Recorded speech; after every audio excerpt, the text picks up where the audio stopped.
কাছাড় জেলা যে সিন্ডিকেট রাজে মৃগয়া ক্ষেত্র তার প্রমাণ মিলল। 40 টন বহন ক্ষমতার সেতুতে 120 টনের 2 গাড়ি ওঠানোর ছাড়পত্র দিয়ে ভেঙে ফেলা হলো হারাং সেতু। সিন্ডিকেট চক্রের বলি বরাকবাসী ভেঙে পড়ল শিলচর কালেন সড়কের ভাঙার পাশস্থিত হারাং নদীর উপরের সেতু, যা বর্তমান বরাকের যোগাযোগের একমাত্র মাধ্যম। ঘটনার খবর পেয়ে ঘটনাস্থলে হাজির হন জেলা পরিষদ সদস্যা ফরিদা পারভিন। সংবাদ মাধ্যমের সাথে কথা বলতে গিয়ে ফরিদা ক্ষোভের সুরে জানান, এই হারাং সেতু সংস্কার হয়েছে 1 মাসও হলো না, যার বহন ক্ষমতা ধার্য করে দেওয়া হয়েছে 40 টন, কিন্তু সেতুর পাশে রয়েছে পুলিশ ফাঁড়ি, রয়েছে চেক গেটও। এত কড়াকড়ির পরও কিভাবে 40 টন বহন ক্ষমতার সেতুতে 120 টনের দুটো গাড়ি উঠিয়ে দেওয়া হলো? এতে পরিষ্কার যে সিন্ডিকেট চক্রের মেগয়া ক্ষেত্রে পর্যবসিত কাছাড় জেলা। এক কথায় সিন্ডিকেট চক্রের দৌরাত্মে এবার সরাসরি বলি হলো ভাঙারপাড়ের হারাং নদীর উপরের সেতু। তিনি এই ঘটনার উপযুক্ত দায়ী করেন। রোডের যে যাতায়াত ব্যবস্থা ছিল, আজকে মেঘালয় থেকে যদি লরি ভরে কোনো গাড়ি আসে, নিত্য প্রয়োজনীয় জিনিস, আমি সিন্ডিকেটের কথা বলছি না, নিত্য প্রয়োজনীয় যেগুলো জিনিস এগুলো তো সব বন্ধ হয়ে গেছে। আজকে ব্যবসা বাণিজ্য শেষ হয়ে যাবে, আজকে জিনিসপত্রের দাম বেড়ে যাবে। আজকে সিন্ডিকেট আর চলছে এটা তো শুনতাম, বিগত দিনে শুধু শুনতাম, কিন্তু আজকে প্রমাণ হয়েছে গতকালকে রাত্রে। এবং আমরা দেখেছি বিশেষ করে বরাক উপত্যকা যখন উন্নয়নের কথা আছে, তখন সবসময় বরাক উপত্যকা পিছিয়ে থাকে এবং ভেদাভেদ করা হয়, ডিসক্রিমিনেশন করা হয়। কিন্তু যখন সিন্ডিকেট রাজের কথা আসে, তখন বরাক সিন্ডিকেটের রাজা সেরা হিসাবে আমরা বলতে পারবো। যে 2টা গাড়ি আজকে ব্রিজে আটকা পড়েছে, এই 2টা গাড়ির সবচেয়ে বড় জিনিস নাম্বার প্লেট নেই। এখানে ভিতরে এসে ইনচার্জ মহোদয় আছেন, ওনাকে জিজ্ঞেস করা হলো, ক্যাসিস নাম্বার নেই, ইঞ্জিন নাম্বার নেই, কাটাতে যেটা রিসিট আছে এটা নেই, ওরা কিচ্ছু দেখাতে পারলো না। কার ইশারা হয়েছে, কিসের ইশারা হয়েছে? যেইভাবে পিডব্লিউডি এটার দায়রায় আসে, ঠিক প্রশাসনও আসে। প্রশাসন কে থেকে কে আসে এটা আমরা করো। যেহেতু আমি একজন জনপ্রতিনিধি, আমি কোনো ইলিগাল কথাবার্তা করব না। ডিসি মহোদয়ের কাছ থেকে আশ্বাস পেয়েছি, এটা লিখিত এফআইআর হয়েছে, এটা সঠিক ইনভেস্টিগেশন হবে এবং আমি আশাবাদী এটা ইনভেস্টিগেশন হওয়া দরকার। জনসাধারণের জানার দরকার। আমাদের ট্যাক্স দিয়ে এই যে পিডব্লিউডি ডিপার্টমেন্ট বা যে কোনো ডিপার্টমেন্ট চলছে, জনসাধারণের ট্যাক্স দিয়ে, জিএসটিতে আমরা যেটা ট্যাক্স দিচ্ছি, এই ট্যাক্সগুলো দিয়ে আমাদের রোড কানেক্টিভিটি চলছে। তাহলে আমাদের দরকার, বিশেষ করে জনসাধারণের দরকার জানার কেন, কিভাবে, কার ইশারায়, কার ছত্রছায়ায় কালকে রাত্রের এই ঘটনাটা হয়েছে। ধন্যবাদ। সম্প্রতি বরাক সফরে এসে প্রদেশ কংগ্রেস সভাপতি গৌরব গগৈ ও বরাকের সেতু সড়ক বেহালতার জন্য ওভারলোড সিন্ডিকেটকে দায়ী করে গেছেন। গৌরব গগৈ বরাক সফরে এসে বলেছিলেন, ওভারলোডের কারণে বরাকের রাস্তাঘাট ও সেতুর দুর্দশা, সেটাই প্রমাণিত হলো। কিনো লোড বাঢ়িলে? 2016 চনৰ পিছত কাৰ চৰকাৰ আহিলে অসমত? বিজেপি চৰকাৰ। কি লোড বাঢ়িলে ইয়াত?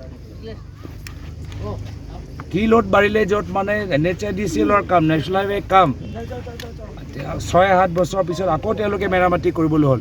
মানে আপোনালোকে ভাবি চাওক, যদি তেওঁলোকৰ কথা মতে বাস্তৱভাৱে লোড বাঢ়িছে, কিমান লোড বাঢ়িছে। আৰু লোডটো কাৰ? মানুহটো নহয়, গাড়ী নহয়, এয়া হ'ল ডাম্পাৰ ট্ৰাকৰ, কয়লা ট্ৰাকৰ, লাইমষ্টন মাফিয়া। ইয়াৰ কাৰণে আজি এই গোটেই ইয়াৰ এটা নেশ্যনেল হাইৱেৰ কাম এতিয়া মেৰামতি কৰিবলৈ হৈছে। মানে ইয়াত ইমান কয়লা আৰু লাইমষ্টনৰ ইয়াত অহা যোৱা ট্ৰাকৰ কাম হৈছে। নিশ্চয় ট্ৰাকবোৰ অভাৰলোডিং। কাৰ ৰেছপনচিবিলিটি? ডিপাৰ্টমেণ্টে কি কৰি আছে? গৃহ বিভাগে কি কৰি আছে? গৃহ বিভাগৰ কাম এইবোৰ চব ধৰিবলৈ নহয় নেকি? গৃহ বিভাগ কাৰ দায়িত্বত আছে? মুখ্যমন্ত্ৰী হিমন্ত বিশ্ব শৰ্মা ডাঙৰীয়া। তো গোটেই বৰাক আজি উপত্যকাটো তেওঁলোকে বৰাক ভেলী তেওঁলোকে এটা ATM দৰে ব্যৱহাৰ কৰিছে। ইয়াৰ পৰা পইচা ল'ব লাগে, কয়লাৰ পৰা পইচা ল'ব লাগে, লাইমষ্টনৰ পৰা পইচা ল'ব লাগে, চুপাৰীৰ পৰা পইচা ল'ব লাগে। এই বিজেপি দলে যেতিয়াৰ পৰা 2016 চনত আহিছে, কয়লা, বালি, চুপাৰী আৰু লাইমষ্টনৰ মাফিয়া যোগেদি বৰাক ভেলীটো এটা ATM দৰে ব্যৱহাৰ কৰিছে। আজ জেলা কংগ্রেসের সভাপতি অভিজিৎ পাল হারাং সেতু দুরবস্থা দেখে বললেন যে বরাকের সিন্ডিকেট ধ্বংস করে দিয়েছে। এই সিন্ডিকেটের মূল অভিযুক্তদেরকে অতি সত্বর বরাকবাসীর সম্মুখে তুলে ধরার সময় এসেছে। এই সিন্ডিকেটের মাধ্যমে বরাকবাসীকে ধ্বংস করে দেওয়া হচ্ছে বললেন অভিজিৎ। আজকে বরাক উপত্যকা যেভাবে সিন্ডিকেটে স্বর্গরাজ্য হয়েছে, বরাক উপত্যকাতে যেভাবে আজকে প্রায় গত 10 বছর ধরে বর্তমান ডাবল ইঞ্জিনের সরকার ক্ষমতায় আসার পর থেকে যেভাবে লাইমস্টোনের সিন্ডিকেট, কয়লার সিন্ডিকেট, সুপারির সিন্ডিকেট, বালুর সিন্ডিকেট, পাথরের সিন্ডিকেট, তা হয়তো বরাকবাসী তার আগে কোনোদিন শুনেননি। এই সিন্ডিকেটের জন্য আজকে যেভাবে সিন্ডিকেট রাজ শুরু হয়েছে, আজকে এই সিন্ডিকেট রাজের জন্য আমরা কিছুদিন আগে গেমন সেতু, প্রায় 1 বছর গেমন সেতু ওভারলোড বন্ধ করা ছিল, কিন্তু রাত্রে দেখা যায় এখানের মধ্যে একটা সিন্ডিকেট করা হয়েছে। সেই সিন্ডিকেট দিয়ে দিনের বেলা আন্ডারলোড যায়, রাত্রেবেলা এখানে ওভারলোড হাজার হাজার গাড়ি মানে ব্রিজের উপরে চলাচল করে। এই হারাং সেতু, এই হারাং সেতুটা হচ্ছে NH6 শিলচর কালাইন রোড। সেই ব্রিজটা আজকে প্রায় 1 বছর সেই ব্রিজের কাজ বন্ধ ছিল। সেখানে PWD ডিপার্টমেন্ট রিপেয়ারিং ওয়ার্কের নামে একটা মানে মহাসড়কের উপর ব্রিজ, সেই ব্রিজে কাজ করতে 1 বছরের উপর সময় লেগেছে। আজকে এই ব্রিজটা বানানোর 1 মাস গাড়ি চলাচল করতেই দেখা যায় আজকে 1 মাসও পুরো সম্পূর্ণ হয়নি। যখন এই ইয়েটা বন্ধ করা হয়েছে, গেমন সেতু যখন বন্ধ করা হয়েছে, তখন এই ব্রিজ খোলা হয়েছে। এবং এই ব্রিজ খোলার আগে NHIDCL department, PWD department, district commissioner, police superintendent সবাই এসে, এবং আমরা দেখেছি যে বরাকের যিনি এখন মানে মন্ত্রী, যিনি বরাক উপত্যকার উন্নয়ন বিভাগের দায়িত্বে আছেন, উনিও এসে খুব ঘোরাঘুরি করেছেন এবং সবাই ফিটনেস দেওয়ার পরে এই ব্রিজটা খোলা হয়েছে। আজকে ব্রিজ খোলার 1 মাসের মাথায় আজকে এখানে দুর্ঘটনা হয়েছে। আজকে উপরওয়ালার আশীর্বাদে আজকে এই সময় কোনো ধরনের ছোট গাড়ি বা কোনো বাস বা কোনো ধরনের প্যাসেঞ্জার গাড়ি ছিল না, না হলেও তো আজকে এখানে অনেকের মৃত্যু হতো। আজকে এই ব্রিজটা ভাঙ্গায় আজকে বরাক উপত্যকা টোটালি বহিরাজ্যের লগে আজকে যোগাযোগ বিচ্ছিন্ন। আজকে গেমন সেতুও বন্ধ, হারাং সেতুও বন্ধ। আজকে কোন দিকে বরাক তথা মণিপুর, ত্রিপুরা, মিজোরাম, 3টা স্টেটের নিত্য প্রয়োজনীয় জিনিস থেকে শুরু করে প্রত্যেকটা যাতায়াতের রাস্তা হচ্ছে 2টা রাস্তা, একটা হচ্ছে বদরপুর জুয়াই আর একটা হচ্ছে কালাইন শিলচর। আজকে 2টা রাস্তা আজকে বন্ধ। আমি যখন জিজ্ঞেস করলাম এখানে থানার বাঙ্গারপাড় থানা ওসিকে যে কীভাবে এখানে আপনারা ওভারলোড গাড়ি যাওয়ার পারমিশন দিলেন, আপনাদের এখানে চেকপোস্ট আছে, ওনারা বলেছেন যে ওনারা কি ওয়েট ব্রিজে কাটাতে দেখেছেন ওনারা 40 টনের নিচে আছে, এবং এটাকে PWD সার্টিফিকেট দিয়েছিল 40 টন লোড দিয়েছিল, লোড ক্যাপাসিটি। আজকে দেখা যায় 2টা এখানে যে ট্রাক অ্যাক্সিডেন্ট হয়েছে, 2টা ট্রাকে মিলে প্রায় 120 টনের উপর হবে, কিন্তু সরকার পারমিশন দিয়েছিল, PWD ডিপার্টমেন্টে ফিটনেস দিয়েছিল 40 টন, কিন্তু 2টা ট্রাকে 120 টনের উপর।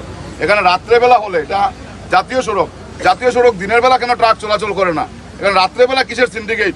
রাত্রেবেলা হাজার হাজার ট্রাক কেন এখানে যাতায়াত করে এবং প্রত্যেকটা ট্রাকে দেখা যায় যে ওভারলোড থাকে।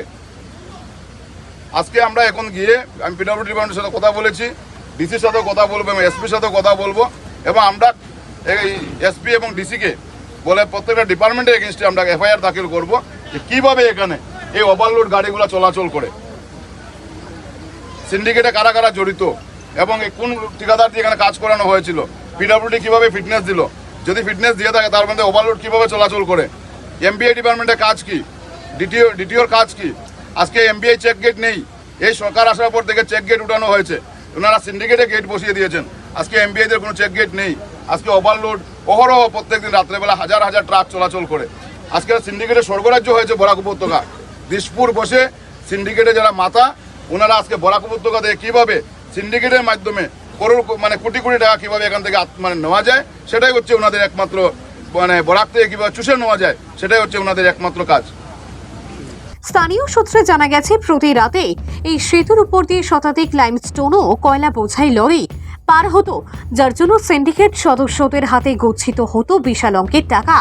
একাধিকবার সংবাদ মাধ্যমের রিপোর্ট প্রকাশিত হলেও প্রশাসনের পক্ষ থেকে নেওয়া হয়নি কোনো কার্যকারী পদক্ষেপ। এই ভয়াবহ দুর্ঘটনার পর সাধারণ মানুষের মধ্যে ক্ষোভের সঞ্চার হয়েছে। প্রশ্ন উঠছে, এই সিন্ডিকেট চক্রের মূল চক্রকারীরা কারা, কেন তাদের বিরুদ্ধে ব্যবস্থা নেওয়া হচ্ছিল না, আর কত বড় ক্ষতির পর প্রশাসন নড়ে চড়ে বসবে? বর্তমানে সেতুর 2 পাশে যান চলাচল সম্পূর্ণরূপে বন্ধ। বিকল্প পথে ট্রাফিক চালানোর উদ্যোগ নেওয়া হলেও এই রাস্তাটি একেবারে সরু, খুবই ঝুঁকিপূর্ণ এবং অত্যন্ত বেহাল। এলাকাবাসী দ্রুত তদন্তপূর্বক দোষীদের বিরুদ্ধে কঠোর শাস্তির দাবি জানিয়েছেন। একটি অব্যবস্থাপনার বলি হলো একটি গুরুত্বপূর্ণ সেতু। এ শুধু একটা কাঠামোর পতন নয়, প্রশাসনের উপর থেকে ভরসারও পতন। এখন দেখার বিষয় এই ঘটনার পর প্রশাসনের ঘুম ভাঙে কিনা। সুপ্রিয় দত্তের রিপোর্ট, আসাম প্রাইম নেটওয়ার্ক।